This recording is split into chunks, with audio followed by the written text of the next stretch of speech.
আপনারা জানেন টিডিএম এর ব্যাংকের অ্যাপসটাকে প্রমোট করিয়ে কিভাবে পাবলিকের কাছ থেকে স্ক্যাম করেছে, কিন্তু আপনাদেরকে মনে করিয়ে দেই এটা কিন্তু টিডিএম এর ফার্স্ট টাইম নয়। টিডিএম এর আগে দিল্লির একটি কোম্পানি এখনও পর্যন্ত মার্কেটে রয়েছে কিন্তু পেমেন্ট দেয়নি, সেও কিন্তু স্ক্যাম করেছে। আপনাদের দেখাবো কিভাবে এরা স্ক্যামের প্ল্যানিংটা করেছে এবং পাবলিককে স্ক্যাম করেছে। প্রথমে টিডিএম এর অ্যাপস প্লে স্টোরের মধ্যে এলো, আসার পর আপনারা জাস্ট একটু প্লে স্টোরের মধ্যে যাবেন, যাবার পর সেখানে দেখবেন এই এইচকেএন এর নামে প্রায় 30 থেকে 35টি অ্যাপস রয়েছে। আপনি কি জানেন এই এইচকেএন এর প্ল্যানিংটি কোথা থেকে এসেছে?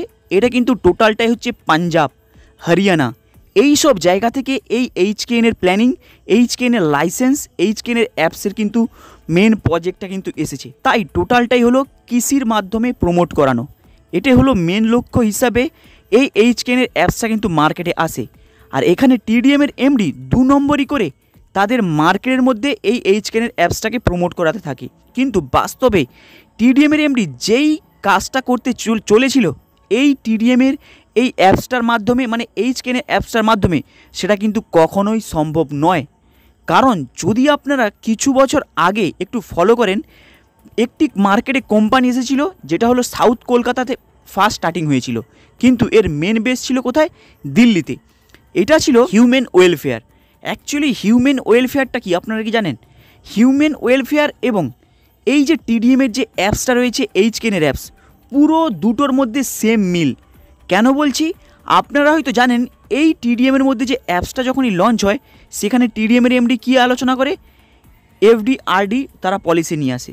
কিন্তু যদি আপনারা এই হিউম্যান ওয়েলফেয়ারের দিকে ফলো করেন সেখানেও কিন্তু সেম এখনও পর্যন্ত FD RD, Sukanya Samriddhi policy, এইভাবে পলিসি মার্কেটে নিয়ে এসে ব্যাংকের প্রমোট চালায় এবং সাউথ কলকাতার মধ্যে হিউজ পরিমাণে তারা প্রমোট করে। আর এটার হলো সাউথ কলকাতার মধ্যে হিউজ পরিমাণে প্রমোট করে, এর হেড অফিস হলো আপনাদের দিল্লিতে। কিন্তু এটা যখন মার্কেটে আসে, এটার মার্কেটের ওপেনিং হয় প্রায় 2001 সালে। এই কোম্পানিটি প্রায় চলে বিগত 6 থেকে 7 বছর। কিন্তু যখনই এদের হিউজ পরিমাণে ক্যান্ডিডেট বেড়ে যায়, কারণ আপনারা জানেন হিউজ পরিমাণে ক্যান্ডিডেট বেড়ে যাওয়া মানে হিউজ পরিমাণে টাকা আসা, হিউজ পরিমাণে অ্যামাউন্ট আসা মানে হিউজ পরিমাণে পাবলিক বাড়া। আর যখনই পাবলিক হিউজ পরিমাণে বাড়বে, লিডার বাড়বে, তখনই যে যেমন পারবে সেখান থেকে ডিপোজিট ভুলভালভাবে করিয়ে অ্যামাউন্টটা লুটে নিয়ে যাবে। কারণ আপনাদেরকে এই বিষয়টি কেন বলছি, কারণ এই যে হিউম্যান ওয়েলফেয়ার নামে একটি কোম্পানি এসেছিল সাউথ কলকাতার মধ্যে, এই কোম্পানিটা এখনও রয়েছে। সেম একই পলিসিতে ফলো করে টিডিএম কোম্পানি এবং টিডিএমের যে এই ব্যাংকের যে অ্যাপসটা রয়েছে সেটাও কিন্তু এসেছিল আপনাদেরকে লুটার জন্য। কিন্তু টিডিএমের বরবাদ হয়ে যাওয়ার কারণে এই ব্যাংকের প্রমোশন করিয়ে পাবলিককে লুটতে পারলো না। কারণ আপনারা যদি হিউম্যান ওয়েলফেয়ারের দিকে তাকান তাহলে আপনারা বুঝতে পারবেন এই ওয়েবসাইটটা প্লে স্টোরের মধ্যেও রয়েছে, আপনারা গুগলসেও পেয়ে যাবেন, কিন্তু পেমেন্টের বিভৎস পরিমাণে প্রবলেম চলছে। এর ইনভেস্টারের পরিমাণ হিউজ পরিমাণে রয়েছে, যদি আপনারা সার্চ করেন এর ডিপোজিটের থেকে শুরু করে এর লিডারও কিন্তু হিউজ পরিমাণে রয়েছে। কিন্তু যদি আপনারা ডিপলি সার্চ করেন দেখতে পাবেন এই অ্যাপসটাও কিন্তু স্ক্যাম করছে এবং এই যে ব্যাংকের ইন্টারেস্ট দেওয়ার পলিসিটা এটাও কিন্তু স্ক্যাম করছে। এখানে এরা স্ক্যাম বড় রকমের করবে, কারণ এরা ইন্টারেস্ট দিচ্ছে অল্প পরিমাণে, আপনাদের অ্যামাউন্টটাকে এরা নিজের কাছে রাখছে লং টাইমের জন্য, তাই এরা প্ল্যানিং মাপে স্ক্যাম করবে। এবং অলরেডি টিডিএমের এমডি তো স্ক্যাম করে দিয়েছে, কিন্তু টিডিএমের এমডি মার্কেট থেকে পালিয়ে যায়নি, কোথাও না কোথাও লুকিয়ে তো আছে।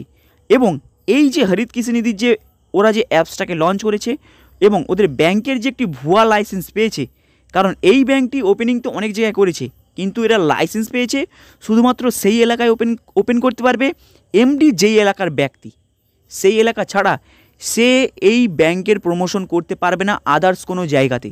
এমনকি কলকাতার বুকেও কিন্তু সে পারবে না, মেদিনীপুরের বুকেও কিন্তু পারবে না।